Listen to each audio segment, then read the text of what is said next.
చేస్తున్న పోటీ చేసిన ప్రతి ఒక్క నియోజకవర్గం గెలుస్తుందని నరమానుడు నమ్మని ఒక నెంబర్ చెప్పడం. మూడోది మామూలు 70 అయిపోయింది, టీడీపీ అయిపోయింది, కష్టం అనుకున్నది. పోటీ చేసిన ప్రతి దగ్గర 90% పైన, అంటే 144 పోటీ చేస్తే 133 నియోజకవర్గాల పేరుతో సహా చెప్పి ఎన్ని గెలుస్తుందని ఒకేసారి చెప్పడం. నాలుగో విషయం, అసలు సిట్టింగ్ గవర్నమెంట్ ఉన్నటువంటిది అసలు ఇంకా అది ఇనానమస్, మళ్ళీ పోటాపోటీగా ఉంటుంది, క్లిష్టంగా ఉంటుంది, ఎవరు గెలుస్తుందో చెప్పలేము, చాలా టైట్ ఫైట్లు ఉన్నాయి, అన్ని రకరకాల సర్వేలు రకరకాలుగా చెప్తూ జనాల్లో కూడా కన్ఫ్యూజింగ్ స్టేజ్ వాళ్ళలో కూడా ఉన్నప్పుడు అసలు ప్రధాన ప్రతిపక్ష హోదా కూడా రాదు. అసలు గెలవడం పక్కన పెట్టండి, ప్రధాన ప్రతిపక్ష హోదా రాదు. కేవలం 21 సీట్లు పోటీ చేసినటువంటి ఒక ఆ పార్టీకే ప్రధాన ప్రతిపక్ష హోదా వస్తుంది అనేది. ఇన్ని 4 భిన్నంగా ఉన్నటువంటి లేయర్స్ లో 4 తూర్పు, పడమర, ఉత్తర, దక్షిణ రకాలుగా 4 లేయర్స్ ని దాంట్లో మళ్ళీ సింగిల్ నెంబర్ గా చెప్పడం అనేది ఇది నెవర్ అనుకుంటున్నాను సార్.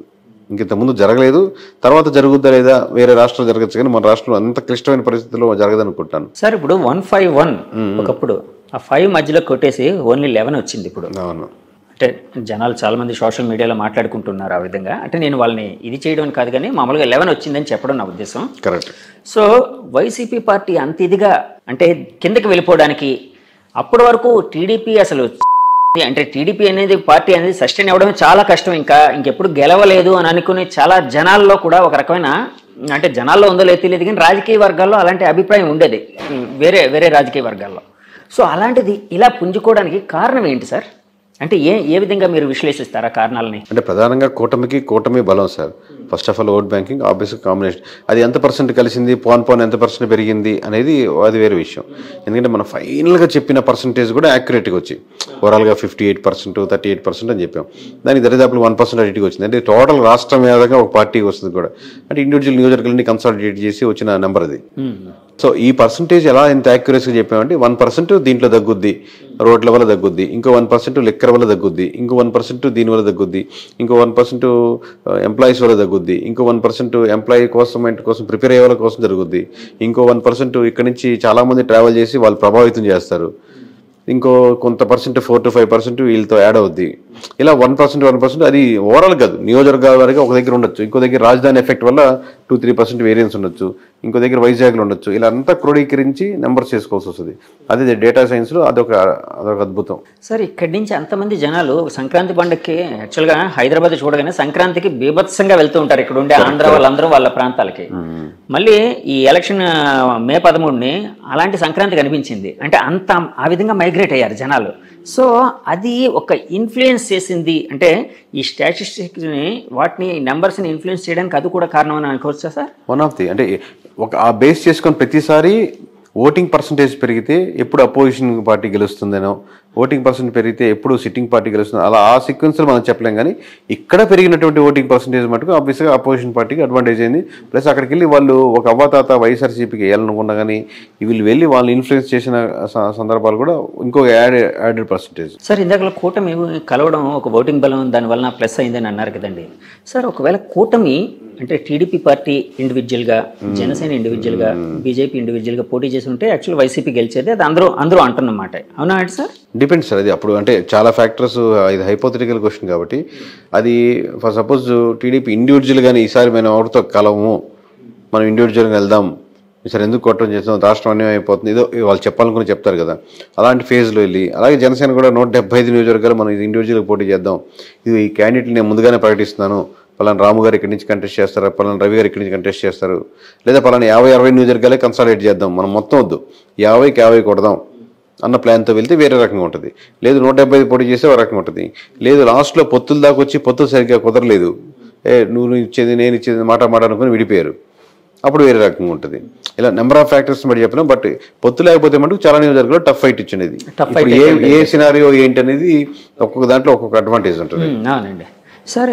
యాక్చువల్గా పవన్ కళ్యాణ్ గారు అంటే చంద్రబాబు గారు జైలు ఉదంతం జరిగిన తర్వాత పవన్ గారు వెళ్ళి యునానిమస్గా వాళ్ళకి అక్కడ ఒక సపోర్ట్ ఇవ్వడం అనేది ఈ రాజకీయ చిత్రాన్ని మార్చడానికి మెయిన్ కారణం అని భావించచ్చా సార్? ఒక షెఫాలజిస్ట్గా భావిస్తారా? అంటే దాని ముందు జరగాల్సిన నష్టాలు జరుగున్నాయండి. ఇప్పుడు 1% అని ఇంతకుముందు యాడ్ అయినాయి. రోడ్లు ఆ రోజుతో బాగుపడలాగా, లేకపోతే ఆ రోజు నుంచి రోడ్లు బాగా లేకుండా లేవు కదా, రోడ్లు శాతం రోడ్లు తీసుకుంది. లేదా ఎంప్లాయీస్ శాతం ఆల్రెడీ పవన్ కళ్యాణ్ కలిసినా కలవకపోయినా ఎంప్లాయీస్ అనేవాళ్ళు నెగిటివిటీ ఉన్నారు. ఇలా ఆల్రెడీ రెడీగా ఉంది. ఆ రెడీగా ఉన్నది కూటమిలో ఎవరికి వెళ్ళాలి, బీజేపీకి వెళ్ళాలా, టీడీపీకి వెళ్ళాలా, జనసేనకి వెళ్ళాలని ఆ తర్వాత మారింది. లేదు ముగ్గురు కూటమే కాబట్టి ఒక పార్టీకి వెళ్తున్నాయి. అసలు ఎవరి కేకే గారు ఎప్పటి నుంచి ఈ రంగంలోకి వచ్చారు? ఇలానే మీ పర్సనల్ లైఫ్ కోసం, మీ ప్రొఫెషనల్ లైఫ్ కోసం తెలుసుకోవాలని చాలా మందికి ఒక ఉత్సుకత అనేది అయితే ఉందండి ప్రపంచవ్యాప్తంగా. సో ఎక్కడ సార్ మీది, ఎక్కడ ప్రాంతం, ఏంటి, ఎప్పటి నుంచి ఈ ఫీల్డ్ లోకి వచ్చారు? మా సొంతూరు నెల్లూరు అండి. ఈ సర్వీస్ రాకముందు నేను 8 సంవత్సరాల వరకు సాఫ్ట్వేర్ ఇంజనీర్గా పనిచేశాను. సో దీంట్లో ప్రధానంగా రావడానికి ఒక కారణం ఏంటంటే ఏదైనా పాజిటివ్ పనులు వీళ్ళతో చేపించేదానికి ఆస్కారం ఉంటుంది ఎమ్మెల్యేలతో. ప్లస్ ఓట్ బ్యాంకింగ్ కూడా కన్వర్ట్ అవుద్ది కదా. ప్లస్ ప్రజల పల్స్ నిజంగా ఏం కోరుకుంటున్నారు, నిజంగానే అందరు డబ్బులకే ఓట్లేస్తారా, అట్లాంటి రకరకాల డౌట్స్ ఇన్ని కరెక్ట్గా మనం నిజాయితీగా చెప్తే యూజ్ అవుద్ది. ఒకటి నా స్వార్థం ఏంటంటే వాళ్ళ చేత మంచి పనులు చేయించొచ్చని, ఒకటి ఏంటంటే మంచి పనులు చేస్తే ఓట్ బ్యాంకింగ్ కూడా మారుద్దని. సో సర్వీస్ చేయించుకున్నాం, రిజైన్ చేసి సాఫ్ట్వేర్ నుంచి బయటకు వచ్చి చాలా కష్టాలు అక్క మొక్కలు తినే దగ్గర ఉంటుంది. అది ఇదే పెద్ద తేడా కాదు కానీ సో ఓవరాల్గా అది చేయడం మొదలుపెట్టింది, అది సక్సెస్ అయింది, నిజాయితీగా ఉన్నారు. ఇప్పుడు ఇంకా మీ పర్సనల్ ఎవరికి వస్తే మా మిస్సెస్ పేరు ధనలక్ష్మి, మేము హైదరాబాద్లోనే ఉంటాం. నాకు 2 కొడుకులు. పెద్దవాడు 5th క్లాస్ అవుతున్నాడు, చెగువీర వాడి పేరు. రెండోవాడు వచ్చాను, వాడికి 4 years. చెగువీర అండి, మనం చెగువీర అంటాం, అతను యాక్చువల్ ప్రొనౌన్సియేషన్ చెగువర అంటాం. మేము మామూలుగా చెగు అని పిలుస్తాం. మీకు అంటే ఆ ఇన్ఫ్లుయెన్స్ ఏమైనా ఉందా అంటే అలాంటిది? అతను పవన్ కళ్యాణ్ గారు ఎక్కువ ఇన్ఫ్లుయెన్స్ అయ్యేవారు. చాలా అంటే లేదు సార్, మామూలు కమ్యూనిస్ట్. మా నాన్నగారు కమ్యూనిస్ట్ లీడర్, డిస్ట్రిక్ట్ వైజ్. కొంచెం బుక్స్ చదవడం, లేకపోతే ఒకసారి లాంగ్ బ్యాక్ నేను ఒక బైక్ మీద ట్రావెల్ చేస్తూ ఉండే ఒక మూవీ ఉండేది, కంప్లీట్ మోటార్ సైకిల్ డైరీస్ అని ఉంది కదా. ఆ మూవీ చూశాను మామూలుగా. చూస్తున్నప్పుడు అప్పుడు ఎవరు చెగువేరు నాకేం తెలియదు అప్పటికి. మూవీ చూసి అద్భుతంగా, నాకు ట్రావెలింగ్ ఇష్టం, బైక్ అలా ట్రావెలింగ్ తర్వాత అలా ఎవరు అప్పుడు దాంట్లో పూర్తి ట్రాన్స్ఫర్మేషన్ ఉంటుంది అనమాట. మీరు చూస్తుంటారు మోటార్ బైక్ డైరీస్, ఆ ట్రాన్స్ఫర్మేషన్ అవన్నీ చూడడం వల్ల బాగుంది ఇతను వేరంటే అప్పుడు చెగువేరు అనేది. దాని తర్వాత దాని గురించి తెలుసుకున్నాను. అప్పుడు వీళ్ళ ద్వారా వాళ్ళ ద్వారా పవన్ కళ్యాణ్ ఇష్టం లేకపోతే వాళ్ళ ఇష్టం సంబంధం లేదు, నేను ఇండివిజువల్గా తీసుకుంది. బట్ కోఇన్సిడెంట్లీ వాళ్ళు అదే కనెక్ట్ అయ్యారు, నేను అట్లా అంతే. యూనిక్నెస్ 50% ఏంటంటే కనెక్ట్ అని కూడా కాదు. ఇప్పుడు అనిల్, సునీల్, రవి, కిరణ్ అట్లా ఇన్ని రొటీన్ పేర్లు కదా. నేను స్కూల్స్ లో ఈ పేరు ఇంకోటి ఉండకూడదు అన్న 50% రీజన్. ఇంకోటి నేను కనెక్ట్ అయిన డైరీస్, దాంట్లో అతనికి ఆల్రెడీ ఆ పేరుకి ఒక స్టోరీ ఉంది, ఒక యూనిక్నెస్ ఉంది కదా అనేది. ఇట్లా రకరకాల కాన్సెప్ట్. ఇందాక మీరు ఒక మాట అన్నారు, షెఫాలజిస్ట్గా ఉంటే పొలిటీషియన్స్ అయితే మంచి పనులు చేయించవచ్చు. అది ఎలా సాధ్యపడుతుందండి? అంటే మనం సర్వే అండ్ స్ట్రాటజీస్ కదా సార్, ఎమ్మెల్యే కలుస్తాం, వాళ్ళు సర్వే రిపోర్ట్ ఇస్తాం కదా. లాస్ట్లో మీరు ఇక్కడ నెగిటివిటీ ఉన్నది చెప్తున్నప్పుడు మీరు ఈ పనులు చేయండి సార్, అక్కడ యూజ్ అవుతుంది చెప్తాం కదా. అడ్వైజ్ చేస్తాం, స్ట్రాటజీ కూడా చెప్తాం కదా ఎక్కడెక్కడ నెగిటివిటీస్ ఉన్నాయో. అప్పుడు ఆ థింగ్స్ చెప్పేటప్పుడు కొంచెం అక్కడ ఏదో ఎలక్షన్స్లో పెట్టుకునే డబ్బులు లాస్ట్ మినిట్లో పెట్టే డబ్బులు పెద్ద ఓటింగ్ % డిఫరెన్స్ ఉండదు. అది అమౌంట్ దీని మీద ఇన్వెస్ట్ చేయండి, మంచి పని మీద, ఇక్కడ కార్యక్రమం మీద ప్రజలకు ఎంతో హెల్ప్ అవుతుంది. మీకు ఆయన కావాల్సింది ఏంది? ప్రజలకు గెలిప పక్కన పెడదాం, గెలవాలి, పోటీ చేసినప్పుడు గెలవాలి. ఫస్ట్ రీజన్ అదే. ఆ రీజన్ సక్సెస్ఫుల్ అవుతుంది కదా. అదే వేరే దగ్గర పెట్టే బదులు, రేపు పొద్దున్న లాస్ట్లో 20 కోట్లు 40 కోట్లు పెట్టే బదులు ఇక్కడ 2 కోట్లు పెట్టి ఈ గ్రామంలో ఈ సమస్యను తీర్చగలిగితే ఇది స్టాండ్గా ఉండిపోతారు. దాన్ని అడ్వర్టైజ్ చేసుకుని ఇంకో ₹1 కోటి పెట్టి అదే సమస్య. అలా మంచి పనులు అంటే అలా యూస్ఫుల్ పనులు అనమాట, లాంగ్ రన్గా ఉండేటట్టు. ఇది డబ్బులు ఇస్తే టెంపరీ, తలా 2,000 ఇచ్చినా తీసుకుంటే, తలా 3,000 ఇచ్చినా తీసుకుంటారు. కానీ టెంపరీ కదా, 2 రోజులు ఖర్చు అయిపోద్ది. కానీ అటుగా ఒక ఆర్గనైజేషన్గా ఏదైనా స్ట్రక్చర్గా మీరు ప్లాన్ చేశారనుకోండి, ఆ 2-3 గ్రామాలకి స్టాండర్డ్గా ఉంటుంది ఎప్పటికీ. సార్ ఇందాక మీరు ఒక మాట అన్నారు, కూటమి కలవడానికి ముందే జరగాల్సిన నష్టం జరిగిపోయింది వైసీపీ పార్టీకి. అంటే జరగాల్సిన నష్టం అంటే వాళ్ళు చాలాసార్లు చెప్పుకొని వచ్చారు, మేము లక్షల కోట్ల డబ్బులు జనానికి పంచుతూ ఉన్నాం, ఎలాంటి మధ్యవర్తి లేకుండా జనం అకౌంట్స్కి వెళ్ళేటట్టు, వాళ్ళకే లబ్ధిదారులకి డైరెక్ట్గా చేరేటట్టు చేస్తున్నాం. సో అదంతా మాకు చాలా హెల్ప్ చేస్తుందండి. సో నష్టం అన్నారు కదా సార్, ఆ నష్టం ఏంటి సార్? అంటే 3 రాజధానులు ఇలాంటివి ఏమైనా నష్టపరిచాయా వాళ్ళని? అంటే హెల్ప్ చేసిన ఆ మాట, వెల్ఫేర్ స్కీమ్స్ ఖచ్చితంగా పాజిటివ్ ఉంటుంది సార్, దాంట్లో డౌట్ లేదు. కాబట్టి ఎంత పాజిటివ్, ఒక 5% యాడ్ అవుద్ది అనుకోండి, అదొక్కటే సరిపోదు కదా గెలుపుకి. మీరు ఆల్రెడీ 25% ఎంత ఓట్ బ్యాంకింగ్ ఉందనుకోండి, ఇంకో 5% 30కి వస్తారు. కానీ మీరు 30 సరిపోదుగా, ఇంకో 20% యాడ్ అవ్వాలి. లేదా మీకు లాస్ట్ టైం పడేటువంటి 50%లో ఇంకో 10-15 మంది వెళ్లకుండా ఆగాలి. అప్పుడు కానీ మీరు 30కి రారు. ఇప్పుడు మీరు వెళ్లకుండా ఆగాలంటే రోడ్లు బాగుండాలి. రాజధాని ఇష్యూలో నిజంగా రాజధాని కాకుండా రాజధాని పక్కన పెట్టు, ఇది బాగుంది చూడు అని ఆల్టర్నేటివ్ ఉండాలి. రాజధాని కాన్సెప్టే కాదు, దాన్ని మించిన ఎమోషన్. మీరు ఒక దాంట్లో సఫర్ అవుతున్నారు, నాకు ప్రమోషన్ కావాలండి, ఖచ్చితంగా ప్రమోషన్ ఇవ్వాలండి, శాలరీ పెంచుతాను, ఓకే అంటే ప్రమోషన్ పక్కన పెట్టి మీకు శాలరీ సాటిస్ఫై అయ్యారు. సో ఆ ఎమోషన్ ని కనెక్ట్ చేయడం ఏదో ఒక ప్రజలతో ఎమోషన్ అంటే మిస్ అయిందండి అంతే, వైసీపీ వాళ్ళు? 100%. లేకపోతే ఇన్ని రకాలుగా డ్యామేజ్ అవ్వదు ఇన్ని లేయర్లో. సో ఏ ఎమోషన్ ఎక్కడ మిస్ అవుతున్న దానికి ఆల్టర్నేటివ్ గా మీరు ఇంకో ఎమోషన్ యాడ్ చేయగలగాలి. ఆ ఎమోషన్ యాడ్ చేయడంలో మిస్ ఫెయిల్ అయింది సార్. అలాగే నేను చాలాసార్లు చాలా మంది దగ్గర పెద్ద పెద్ద వాళ్ళ దగ్గర ఒక మాట అయితే విన్నాను, అసలు ఈ ఎలక్షన్ అంతా జగన్ వర్సెస్ జగన్ గా జరిగింది. అంటే వాళ్ళు అన్నది ఏంటంటే జగన్ రావాలి, జగన్ పోవాలి, ఈ రెండింటి మీదే బేస్ అయ్యి ఈ ఎలక్షన్ నడిచింది అని. ఇలాంటి స్టేట్మెంట్ ని మీరు అంటే యాక్సెప్ట్ చేస్తారా, ఏకీభవిస్తారా, లేకపోతే డినై చేస్తారా? అంటే పార్షియల్ కరెక్ట్ ఉందండి. పోయినసారి చంద్రబాబు రావాలి, చంద్రబాబు పోవాలి అన్నట్టు జరిగింది అనుకున్నాం అనుకోండి. అబ్వియస్ గా రెండు పార్టీల మధ్య ఓటు బ్యాంకింగ్ జరుగుతున్నప్పుడు రెండు పార్టీలో ఎవరికి చంద్రబాబు జగన్ అనుకుంటున్నారు. వీళ్ళు చెప్పేటప్పుడు జనమా జగన అని వీళ్ళు దాన్ని ప్రమోట్ చేస్తున్నారు. బట్ యాక్చువల్లీ ఏంటంటే ఏ నియోజకవర్గంలో ఆ నియోజకవర్గంలో ఓటేస్తారు. ఇప్పుడు మొత్తం రాష్ట్ర వ్యాప్తంగా నా ఓటు రిప్రజెంట్ చేస్తున్నాను అని కాదు కదా. నా నియోజకవర్గంలో ఈ ఎమ్మెల్యేకి వేద్దామా, ఎమ్మెల్యేతో పాటు చంద్రబాబుని కూడా చూసేద్దామా, ఎమ్మెల్యే చెడ్డోడు కానీ తెలుస్తుంది కానీ చంద్రబాబు మీద నాకు అభిమానం ఉంది వేద్దాంలే, అది వీడు చాలా మంచివాడు ఎమ్మెల్యే కాకపోతే జగన్ మీద నాకు వ్యతిరేకత ఉంది వీళ్ళేంలే. సో ఈ ఫ్యాక్టరీ ఒకటి ఆలోచిస్తాడు. వీడు ఓవరాల్గా జనం అని అనుకోడు, నేను తన ఓటు తమ అంటే వాళ్ళ ఇంట్లో వాళ్ళు ఓటు ఇన్ఫ్లుయెన్స్ చేయగలుగుతాడు. కన్సాలిడేట్గా మనం చెప్తున్నప్పుడు మనం యాజ్ ఏ సర్వే దాంట్ నుంచి వచ్చాం కాబట్టి కన్సాలిడేట్గా ఆ ఓట్ బ్యాంకింగ్ ఎలా వెళ్తుంది అనుకుంటాం. దాంట్లో నెగిటివిటీస్ ఏంది, పాజిటివిటీస్ ఏంది, ఏ ప్రాంతానికి ఆ ప్రాంతానికి తగ్గట్టే. సార్ రాష్ట్ర వ్యాప్తంగా వైసీపీ పతనానికి ముఖ్యమైన కారణాలు ఏమైనా ఒక 2-3 చెప్పాల్సి వస్తే ఏది మెయిన్ కారణంగా చెప్తారు? పతనం అనేది కరెక్ట్ కదా సార్. పతనం అనేది పతనం ఎందుకంటే వాళ్ళు 30% ఓట్ బ్యాంకింగ్ ఉంది, వాళ్ళ ఓట్ బ్యాంకింగ్ వాళ్ళకి స్టిల్ ఉంది. 100 మందిలో 30 మంది నిలబడ్డారు, 70 మంది నిలబడ్డారు. ఇటు మనకి ఇట అల్గారిథమ్స్ లో మనకు ఉన్నటువంటి rules and regulations government of ఇండియాలో ఉన్నట్టు కాబట్టి మెజారిటీ ఓట్ బ్యాంకింగ్ బట్టి సీట్లు రావు కాబట్టి ఓన్లీ నియోజకవర్గాల బారు కాబట్టి మీకు తక్కువ కనపడుతుంది. కానీ 130% మంది అంటే చిన్న నంబర్ కాదు. ప్రతి కోట్లో 30 లక్షల మంది ఉన్నారు. సో సీట్లు అంటే ఇప్పుడు ఇందా చెప్పినట్టు ఒక్కొక్కటి ఫ్యాక్టర్. ఇందా చెప్పినట్టు రోడ్డు కావచ్చు, అక్కడ స్కూల్స్ కావచ్చు, హాస్పిటల్స్ మంచి డెవలప్మెంట్ లేకపోవడం కావచ్చు, రకరకాల ఫ్యాక్టర్స్. అంటే ఏదో ఒక ఎమోషనల్ కాంటాక్ట్, ఏదో ఒక రీజన్ అయితే అంటే స్టేట్ వైడ్ గా ఏదో కారణం ఉండే అవకాశం ఉంది కదండి. అట్లాంటిది ఏదంటారు? అంటే ఒక షెఫాలజిస్ట్ గా మీరు స్టేట్ వైడ్ గా అదే సార్. ఇప్పుడు మీకు ఇప్పుడు అంటే మీకు వన్ సైడ్ కనపడింది కాబట్టి అలా అనిపిస్తుంది. ఇప్పుడు రాజధాని స్టేట్ వైడ్ జరిగింది అంటే రాజధాని మీకు కృష్ణా గుంటలో ఉన్నట్టు మీకు శ్రీకాకుళంలో ఉండకపోవచ్చు, రాప్తాడులో ఉండకపోవచ్చు.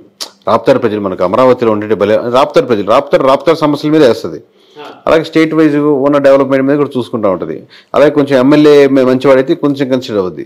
అయితే 2-3 సార్లు ఓడిపోయినాడు, ఈసారి గెలవాలన్న సానుభూతి అవుద్ది. ఓవరాల్ జనరలైజ్గా స్టేట్మెంట్ చెప్పలేము. కూటమి కట్టడం జనరలైజ్గా స్టేట్మెంట్ చెప్పుకోవచ్చు. కూటమి రాష్ట్ర వ్యాప్తంగా అడ్వాంటేజ్ అయింది. అంటే నేను చాలా మంది మా ఛానల్ తరఫున కొంతమంది పబ్లిక్ బైట్స్ తీసుకునేటప్పుడు చాలా మంది ఏమనేవారంటే, అంటే కూటమిని యాక్సెప్ట్ చేసే వాళ్ళందరూ వెల్ఫేర్ అనేది ఉంది కానీ డెవలప్మెంట్ లేదు, సో డెవలప్మెంట్ లేకపోవడమే మాకు చాలా ఇబ్బందికరంగా ఉందని ఎవరు. ఆ డెవలప్మెంట్ లేకపోవడం అనేది రాష్ట్ర వ్యాప్తంగా వైసీపీని ఓడించడానికి కారణమై ఉండొచ్చా సార్? డెవలప్మెంట్ మీరు కొన్ని విషయాలు చేసినప్పటికి కూడా ఆ నియోజకవర్గంలో వాళ్ళు they have to feel this development. నాకు మంచి స్కూల్స్గా మార్చారు. ఈరోజు నా పిల్లవాడిని మధ్య తరగతి నాకు 30,000 వస్తున్నాయి, నేను ప్రైవేట్ స్కూల్ కట్టి 20,000 కట్టి పంపించాల్సిన అవసరం లేదు. ఈరోజు మంచి జగనన్న స్కూల్స్ బాగున్నాయి, నేను దానికే పంపిస్తాను. అందరూ అలా ఊర్లో ఎక్కువ మంది వెళ్తున్నారు అనుకోండి, ఆబ్వియస్గా మీరు వాళ్ళకి అడ్వర్టైజ్ చేసుకోనక్కర్లే అట్లాగా. సో అదేం ఫ్యాక్టర్ కాదంటారు సార్? అంటే మారుతూ ఉంటుంది అంటారు డెవలప్మెంట్ అనేది, సమస్య ఊరి మీద ఉంటుంది. ఓకే సార్, ఇప్పుడు మీరు 2019లో సర్వే, మీ ఫస్ట్ సర్వే అది చేసిన వెంటనే చాలా ఇది వచ్చింది. అప్పట్లో మీకు ఏమైనా ఫోన్ కాల్స్ ఏమైనా వచ్చాయి సార్? వచ్చేసరి ప్రస్తుతం ఎప్పుడు వస్తుంటాయి. ఇప్పుడు ఈ మధ్య 4 రోజులు రావట్లేదు కానీ మామూలు బెదిరింపు కాల్స్, లేకపోతే ఇలా చేయండి, ఇలా చేస్తారు, ఎలా చెప్తారు అన్నారు. పోనీ మీరు ఒక నెంబర్ చెప్పండి సార్ అంటారు. అంటే ఎమ్మెల్యేస్ నుంచి, మినిస్టర్ నుంచి నాకు రాదు. నాకు అడ్వాంటేజ్ ఏంటంటే నాకు అన్ని పార్టీల నుంచి తెలిసిన వాళ్ళే కాబట్టి సన్నిహితులే. అది మనం వర్క్ చేసిన క్లయింట్. సన్నిహితం అనుకుంటే కూడా క్లయింట్ అనొచ్చు, ఎందుకంటే ఆ డిఫరెన్స్ ఉంటుంది. సన్నిహితం అంటే క్లోజ్నెస్ అయిపోతుంది.